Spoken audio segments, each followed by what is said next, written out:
Mata. Saya Indah Zahra. Saya Andrew. Kami dari kelompok Sistem Indra ingin menampilkan sebuah video animasi. Berikut videonya.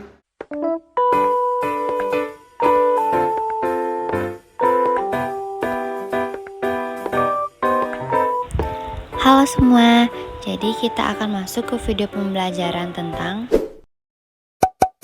Sistem Indra. Kita manusia mampu mengenali lingkungan sekitar dengan 5 indera yang kita miliki. Ada mata, hidung, mulut, telinga, dan kulit. Ada yang tahu masing-masing kegunaannya? Yuk kita bahas satu persatu. Mata berfungsi untuk melihat atau sebagai indera penglihatan. Bagian mata seperti alis, kelopak, dan bulu mata berfungsi melindungi mata dari keringat dan debu. Pada kelopak atas juga terdapat kelenjar air mata yang mencegah mata kering dan iritasi. Sebagian bola mata juga tampak dari luar. Yang berwarna putih adalah lapisan terluar dinding bola mata yang disebut sklera. Di bagian tengah terdapat lingkaran berwarna yang disebut dengan iris. Bagaimana mata bisa melihat? Mata dapat melihat sebuah benda jika ada cahaya. Sebagian cahaya yang mengenai permukaan benda akan dipantulkan dan ditangkap oleh mata. Cahaya yang ditangkap akan menembus kornea mata dan diteruskan melalui pupil. Lubang pupil dapat melebar atau mengecil tergantung pada banyaknya cahaya. Jika menerima cahaya terang, pupil akan mengecil. Sebaliknya, jika menerima cahaya redup, pupil akan melebar. Lubang pupil dapat berubah-ubah karena diatur oleh otot pada iris. Setelah melalui pupil, cahaya akan mengenai lensa mata dan dibiaskan. Lensa memiliki daya akomodasi atau kemampuan mencembung dan memipih. Lensa mata berfungsi mengatur cahaya agar jatuh tepat di retina. Rangsangan cahaya yang jatuh di retina dikirim ke otak melalui saraf. Otak akan mengolahnya agar mata kita dapat melihat benda. Apa aja ya salah satu contoh gangguan pada indera penglihatan? Salah satu contoh gangguan pada indera penglihatan ada juling. Mata juling adalah kelainan mata yang terjadi akibat gangguan koordinasi pada otot penggerak bola mata. Kondisi tersebut menyebabkan seseorang yang memiliki mata juling tidak mampu fokus pada satu titik.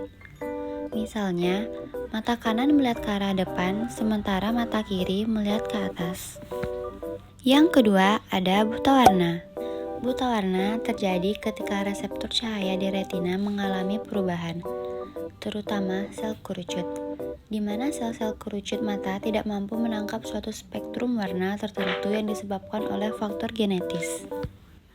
Dan yang ketiga ada katarak. Katarak bisa terjadi saat protein yang ada di dalam mata menghalangi pandangan. Katarak bisa berubah menjadi suatu kondisi yang serius, bahkan menjadi salah satu penyebab umum kebutaan. Usia merupakan salah satu penyebab utama terjadinya katarak. Hidung berfungsi untuk mencium bau atau sebagai indera penciuman. Bau akan masuk melalui lubang hidung, kemudian mengenai ujung-ujung saraf yang terletak di langit-langit rongga hidung.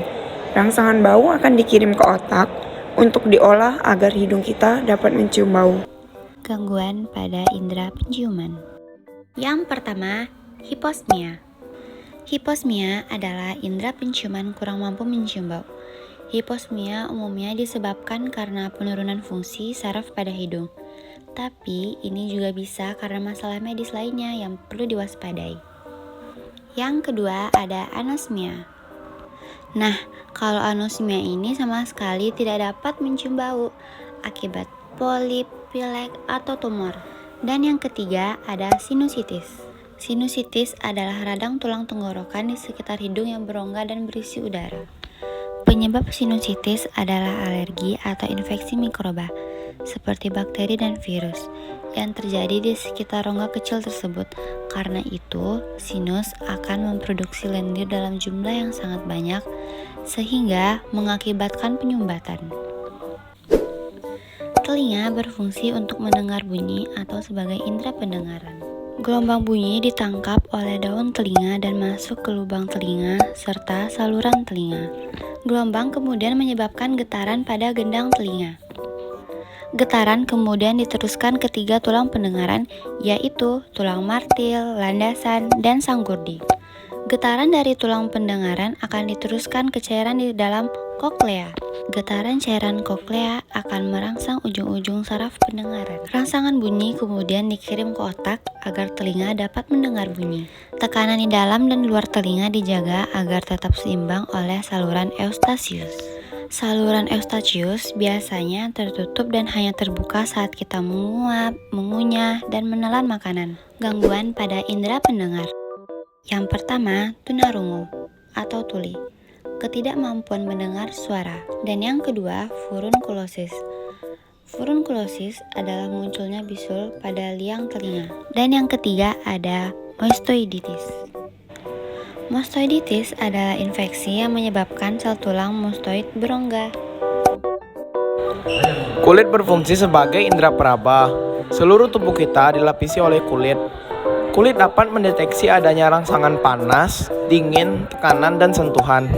Pada lapisan kulit terdapat ujung saraf yang akan mengirim rangsangan ke otak. Gangguan pada indera peraba. Yang pertama, panu.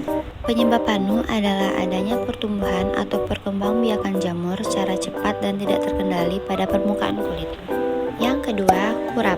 Kurap disebabkan oleh jamur Microsporum. Dan yang terakhir ada jerawat, disebabkan oleh bakteri Propionibacterium acnes yang menyebabkan tersumbatnya pori-pori kulit. Lidah berfungsi untuk mengecap rasa atau sebagai indera pengecap. Lidah ada di dalam rongga mulut.